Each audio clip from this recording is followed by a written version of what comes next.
আজ আমরা শুনতে চলেছি একটি ভৌতিক হাসপাতালের ঘটনা। চলুন গল্পটি শুরু করা যাক। গল্পের নাম শ্মশান ওয়ার্ড। রাত তখন প্রায় 11টা। কালো মেঘে আকাশ ঘিরে আছে, মাঝে মাঝে বিদ্যুৎ চমকাচ্ছে দূরে কোথাও। শহরের বাইরে অবস্থিত নির্মলচন্দ্র মেমোরিয়াল হাসপাতালের চারপাশ ঘন জঙ্গলে ঘেরা।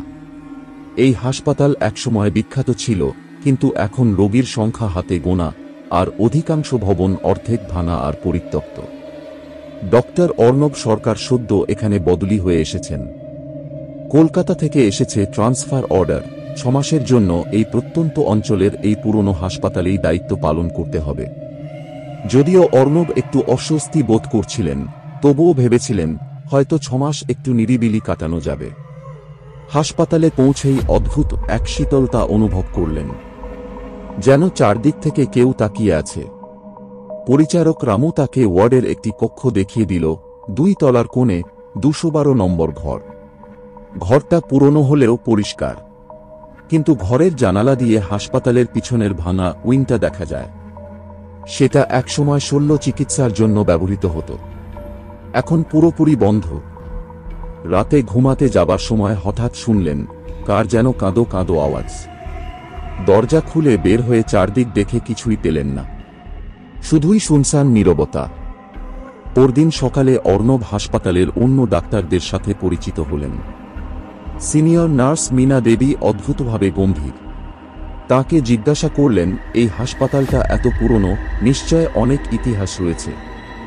মীনা একটু থেমে বলেন, সব ইতিহাস জানাও ভালো না ডাক্তার সরকার।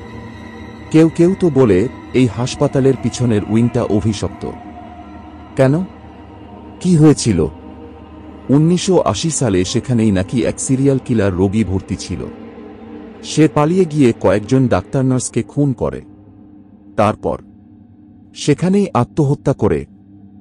আর তারপর থেকে মাঝে মাঝেই রোগীরা বলে সেখানে তারা কারো ছায়া দেখে। কেউ কারো শ্বাস ফেলার শব্দ পায় ঘরের ভেতরে, যেখানে কেউ থাকে না। অর্ণব হাসলেন, ওসব গুজব। আমি যুক্তিতে বিশ্বাস করি। মীনা চোখ সরিয়ে নিয়ে শুধু বললেন, আপনিও বলেছিলেন 6 মাসের জন্য এসেছেন। কেউই 6 মাস টিকতে পারেনি এখানে।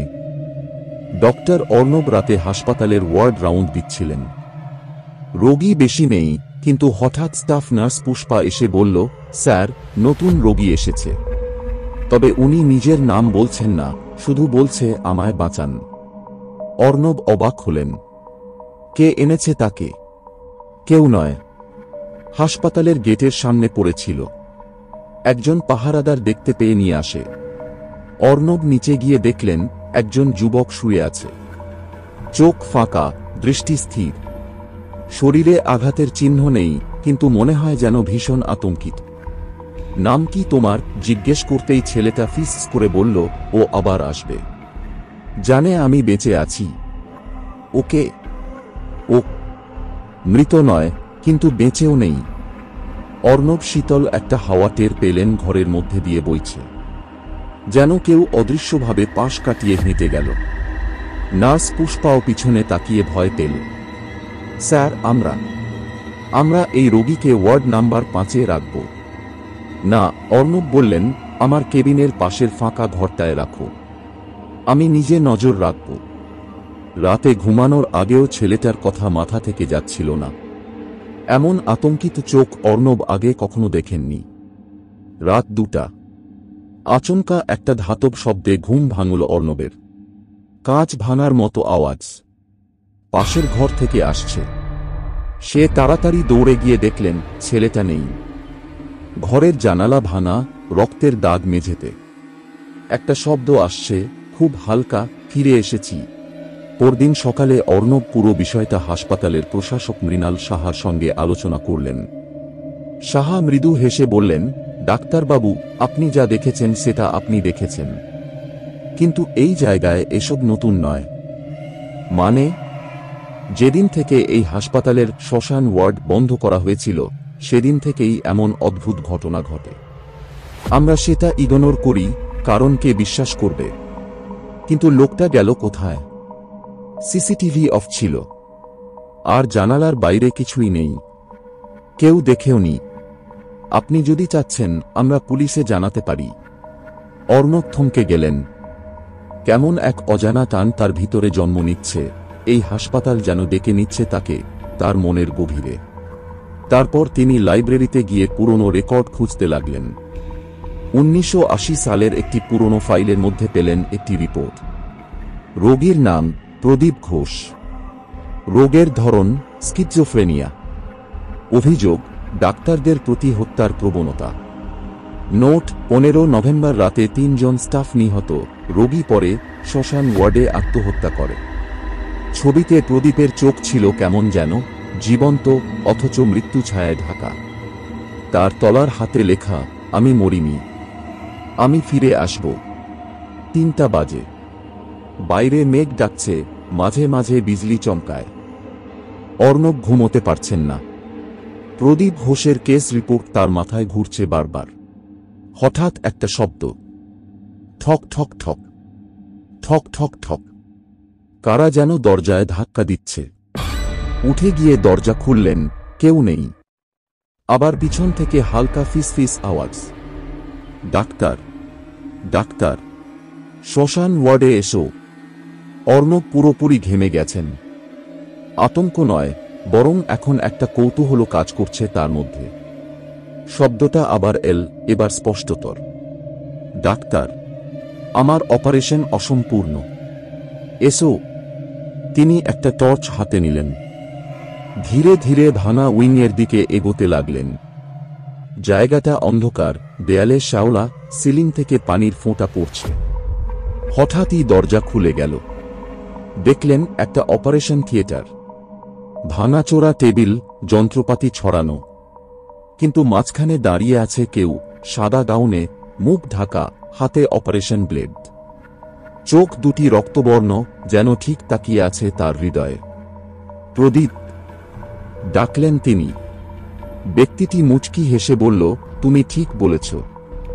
যুক্তি দিয়ে সব ব্যাখ্যা যায় না ডাক্তার, চল অপারেশন শেষ করি। হঠাৎ আলো নিভে গেল। পরদিন সকালে অর্ণবকে পাওয়া গেল হাসপাতালের পিছনের ঘাসের মধ্যে অচেতন অবস্থায়। মুখে একটিও কথা নেই, চোখ ফাঁকা। নার্স মিনা আর সাহা মিলে তাকে কেবিনে এনে বিশ্রামে রাখলেন। 2 দিন পরে যখন কথা বলতে পারলেন, তখন বললেন শুধু একটাই কথা, সে ফিরে এসেছে। পরবর্তী কয়েকদিন অর্ণব দুনিয়া থেকে আলাদা হয়ে গেলেন। আরেকজন ডাক্তার যেন তার মধ্যে বাস করছে। রাত হলে সে ঘুমায় না, কিছুকে লিখে যায়, আঁকে বিচিত্র সব ছবি। এক রাতে সাহা সাহেব তার কেবিনে ঢুকে দেখলেন অর্ণব একটা খাতা লিখছেন। খাতার প্রতিটা পাতায় লেখা, প্রদীপের অপারেশন শেষ নয়, আমি ওর সহকারী, আমি শেষ করব। সাহা চিৎকার করে ডাকলেন, অর্ণব, আপনি ঠিক আছেন? কিন্তু তিনি হেসে বললেন, শ্মশান ওয়ার্ড এখন আবার চালু হবে, নতুন রোগীরা আসবে, আমরা কাজ শুরু করব। রাতের হাসপাতাল এখন আর নীরব নয়। মাঝে মাঝেই শব্দ শোনা যায়, যন্ত্রপাতি চলার, কাঁচ কাটার, চিৎকারের। অথচ কেউ দেখেনি কেউ সেখানে ঢুকছে। স্টাফরা একে একে ছুটি নিচ্ছে। কেউ কেউ হঠাৎ অসুস্থ হয়ে পড়ছে, কেউ নিখোঁজ হচ্ছে। ডক্টর অর্ণব এখন আর অফিসিয়াল রাউন্ড দেন না, শুধু মাঝরাতে বের হন, পিছনের উইংয়ে ঢোকেন, দরজা বন্ধ করে দেন। কেউ আর কিছু জানে না। একদিন নীনা দেবী সাহস করে পিছনে গেলেন। কাঁচের ভেতর দিয়ে দেখলেন অর্ণব এক মৃতদেহে অপারেশন করছেন। কিন্তু মৃতদেহটা কাঁপছে, কাঁদছে, গর্জন করছে। আর পাশে দাঁড়িয়ে আছে আরও একজন, প্রদীপ ঘোষ। অদৃশ্য, কিন্তু তার উপস্থিতি মাটিকে জমাট করে দিচ্ছে। মিনা আর সাহা হাসপাতালের প্রশাসনে চিঠি দিলেন, এই হাসপাতাল বন্ধ করতে হবে, এখানে শয়তান কাজ করছে। কিন্তু কেউ বিশ্বাস করল না। হাসপাতালের ভিতরে নতুন রোগীরা আসতে থাকল, যারা মূলত নিখোঁজ হয়ে যেত। কেউ খুঁজেও পায় না। একদিন এক পুলিশ অফিসার তদন্তে এলেন। ওয়ার্ড 5-এর নিচে গোপন এক ঘর পাওয়া গেল। সেখান থেকে উদ্ধার হল অজস্র রক্তমাখা যন্ত্র, পুরনো হাড়গোড় ও সেই খাতা যেটায় লেখা ছিল, অপারেশন শেষ হল, সে এখন আমার ভিতরে। আমি অর্ণব নই, আমি প্রদীপ। 6 মাস পর হাসপাতাল বন্ধ ঘোষণা করা হয়, কিন্তু প্রতি বছর 15 নভেম্বর রাতে 3টার সময় পিছনের উইংয়ের একটা আলো জ্বলে ওঠে, আর কেউ একজন ফিসফিস করে বলে,